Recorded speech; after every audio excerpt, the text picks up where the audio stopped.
What if the only thing standing between you and your next project management role is the wrong credential?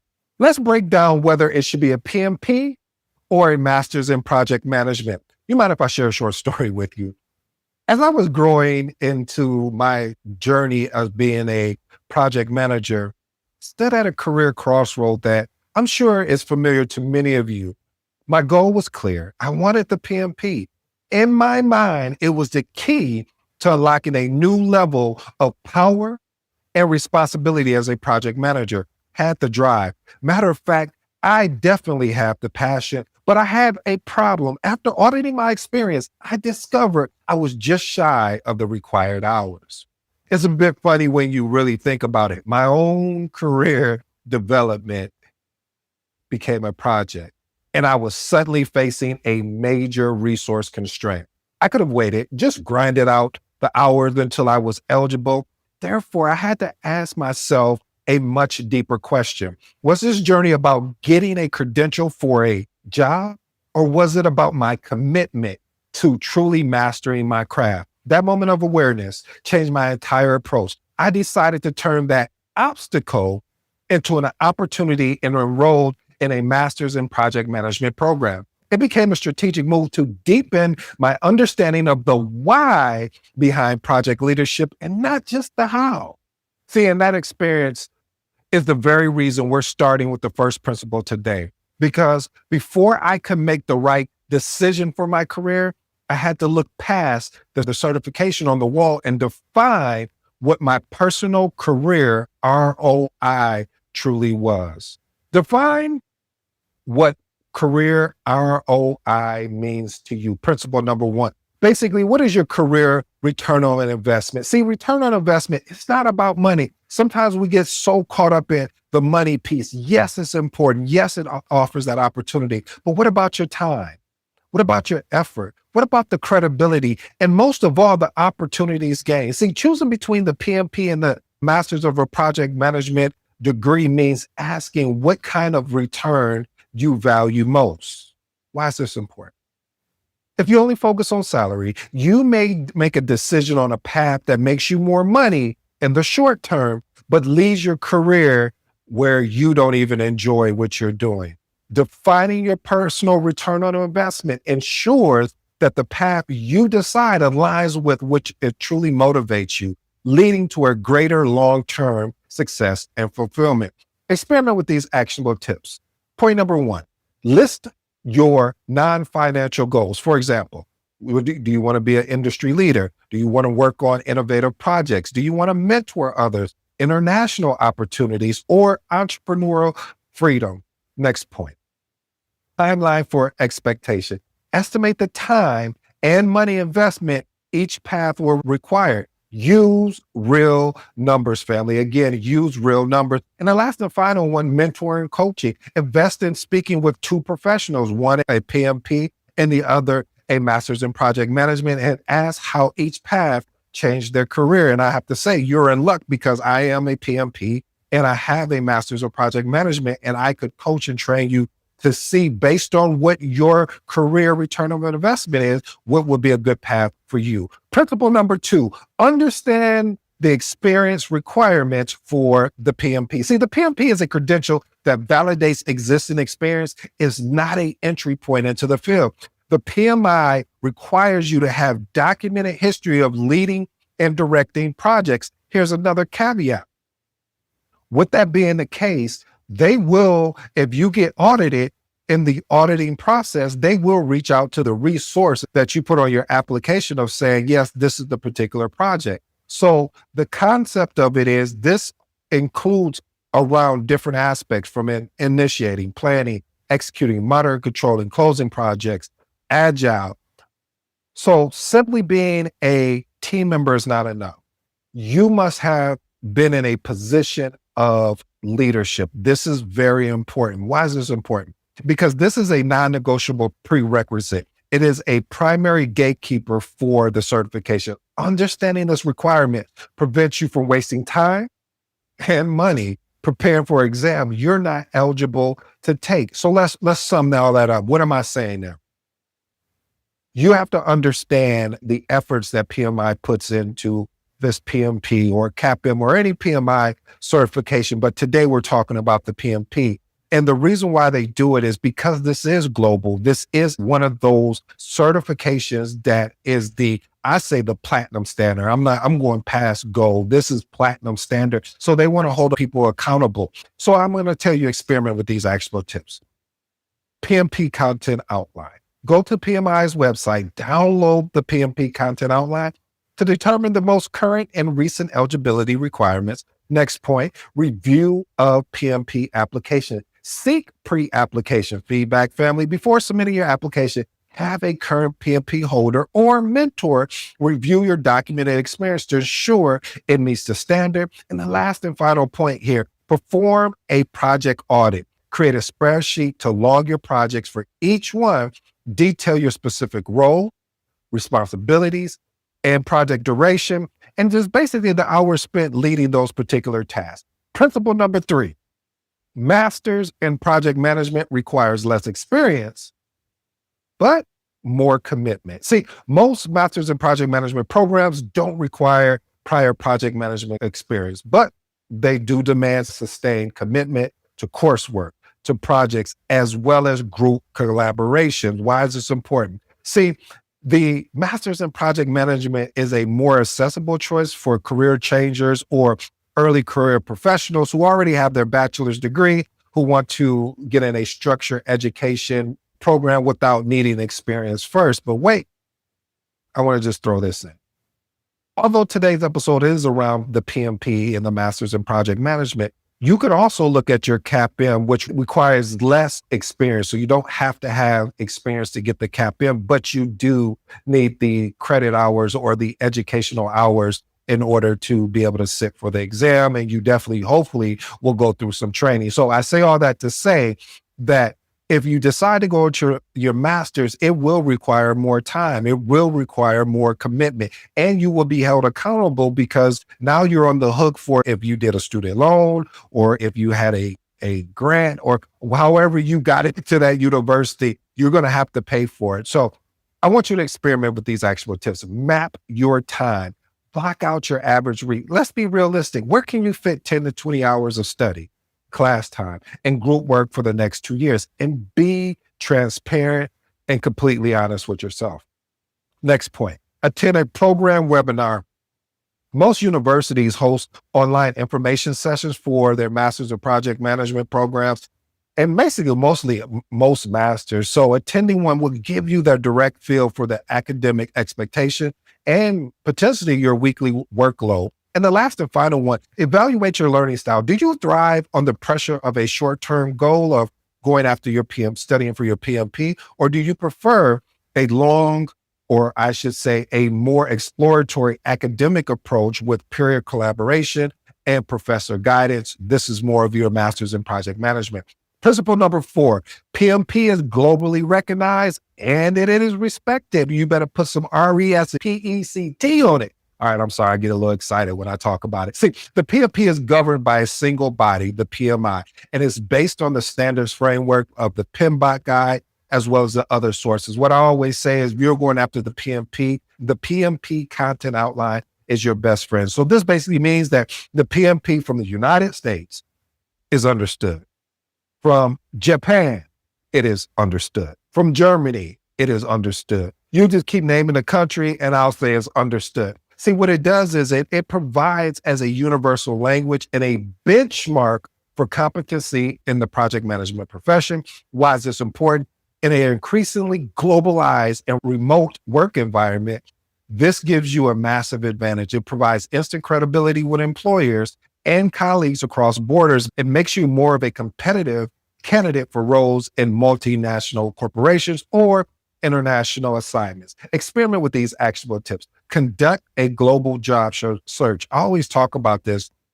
Look at LinkedIn or Indeed or any of these particular or Monster and look at them. And basically what you want to do is search for project roles in 3 different countries that you may want to work in, and note how frequently the PMP is listed as a preferred or required qualification. Next point, network internationally. Find project managers on LinkedIn who work for global companies and ask them how the PMP is perceived within their organization or different regional offices. And the last and final one, check university versus PMP recognition. Compare the global brand recognition of universities you are considering for the Masters in Project Management against the universal brand of the PMP. What I'm saying there is I would look and see, hey, which of these companies for a project management role are looking for a Masters in Project Management versus a PMP? If your goal is, I just want to either make a career change,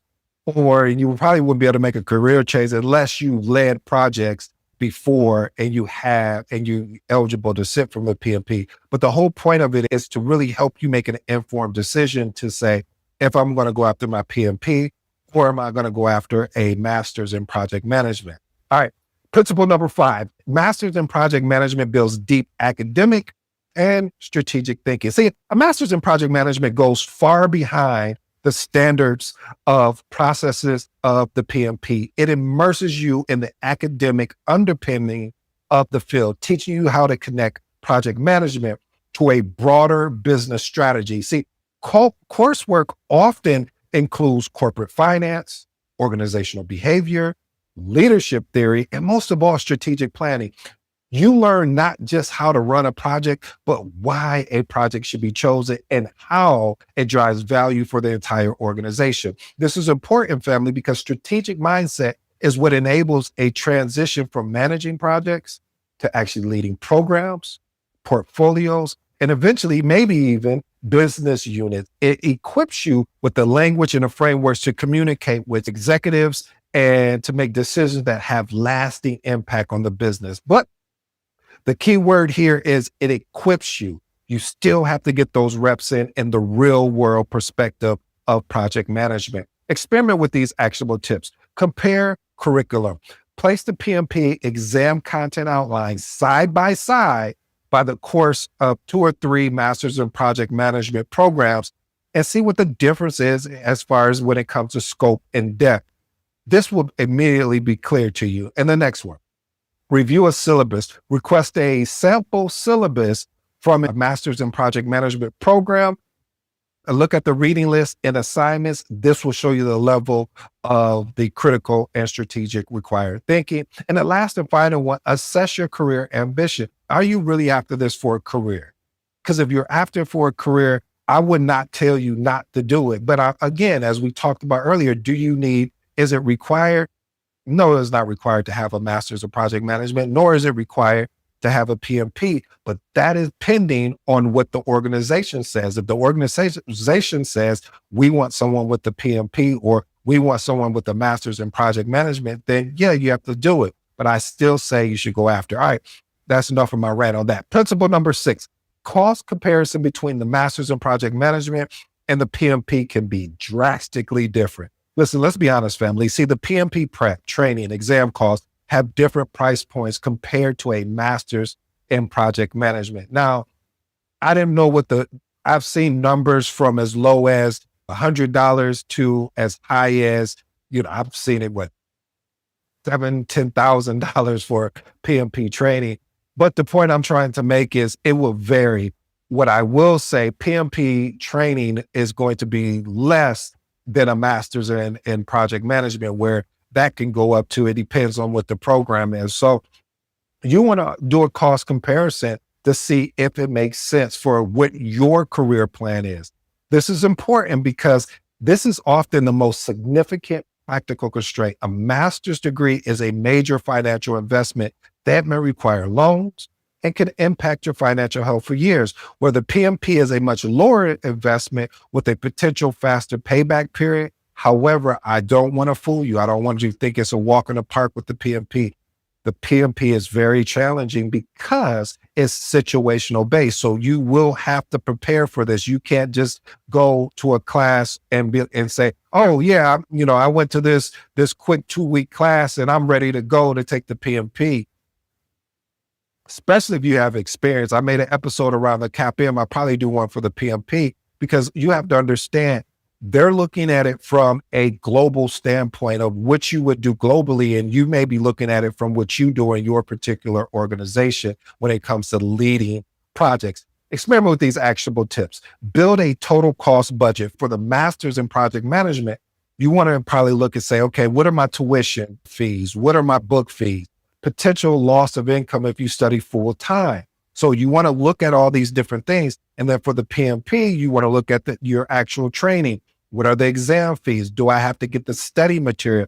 And then the renewal costs, as far as if you're going to be a PMI member, as well as if you're going to, when it comes to renew your certification. Next one, aggressively research funding for the Masters in Project Management, investigate scholarships, grants, employee tuition reimbursement programs. Don't assume you have to pay the full price of a Master's in Project Management. And the last and final one, calculate a break-even point. So for the Master's in Project Management, estimate post-degree salary you expect to earn, and then how many years that increased salary would take as far as to pay for the cost of the degree. Principle number 7, PMP demonstrate you've done the work. See, the PMP is a fundamental validation of real-world competency.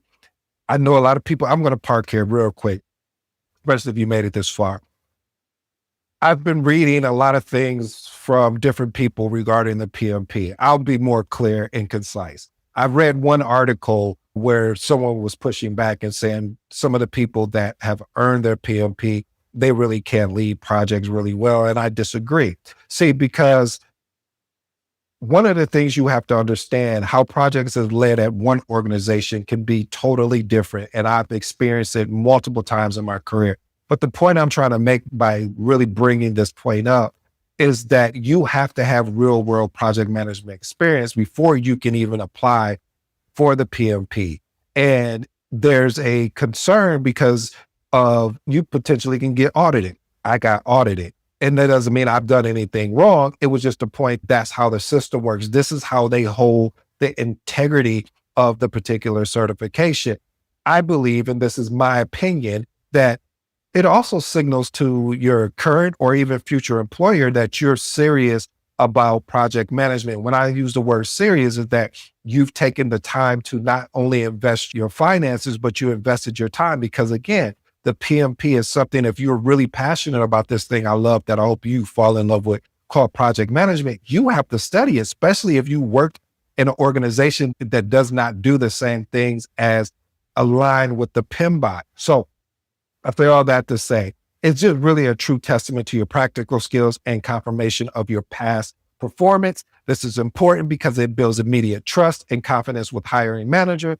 They can be assured that you can have hands-on experience navigating the challenges, politics, and complexities of actual project. It does separate you from candidates who may only have the theory knowledge. But I will say this as well, just as another caveat, just in case somebody will come over here and say anything.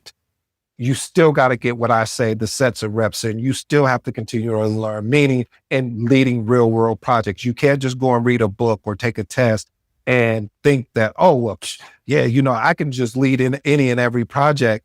No, that's not the case. You get exposure to those projects, you take those lessons learned, and then you get better. That's why I love this profession, because you're forced to get better. It's not a choice, it's a decision. You say, oh, you know what? When I'm filling out my lessons learned register, I'm saying, probably could have handled that issue a little bit better, or I could have led better here, or I could have budgeted better here. So this is why I love this profession, because it forces you to get better over time as you continue to get exposure to different projects. All right, experiment with these actionable tips. Frame your resume story. Use PMP knowledge to structure your resume bullet points as mini case studies, showing how you apply to specific principles to achieve successful outcomes. Next point, prepare your behavioral interview. There's a method out there. They call it the STAR method, meaning STAR stands for situation, task, action, and results, to prepare stories from your project experience that demonstrate your competencies to outline in the PMP framework. And the last and final one, lead with your experience in interviews. Introduce yourself as a PMP certified project managers with X amount of years of experience leading projects in Y industry. This immediately establishes your credibility. Principle number 8, the PMP and a master's in project management can coexist. See, the decision is not always either or. It can be which one first. The PMP and the master's in project management are highly complementary. What does that mean? Highly complementary. Well, what I mean by that is that the master's in project management provides the broad business acumen and strategic foundation, while the PMP provides the standardized, global recognized toolkit for execution. You always hear me talking about building up your project management toolkit.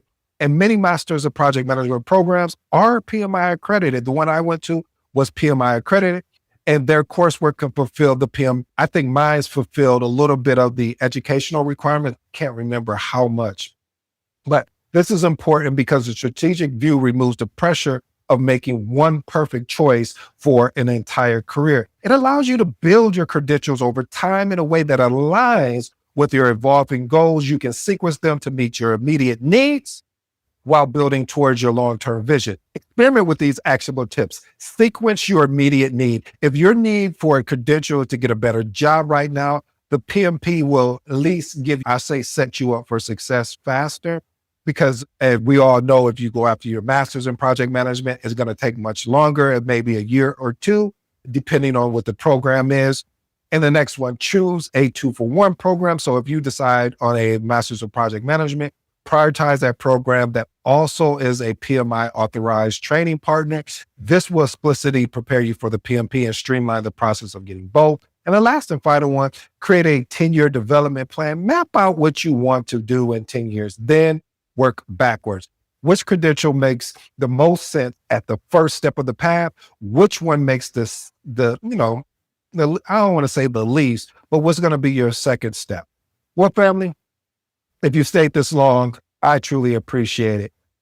But the real question isn't about PMP or Masters in Project Management. The better question is, what does my future demand? Don't let this be a decision you just continue to push off. Your career is already in motion. Here's a better recommendation. Don't think either or. Think first, then next. I'll say that again. Don't think either or. Think first, then next. Here's your call to action. Grab a sheet of paper, map out your 5-year vision, and work backwards. Because the answer to the PMP or a master's in project management is written in the future. You just decide. If you're new to the episode, I go by the name of ED. For all you smart and intelligent folks out there, hey, listen, that just simply means Ed. Until next time.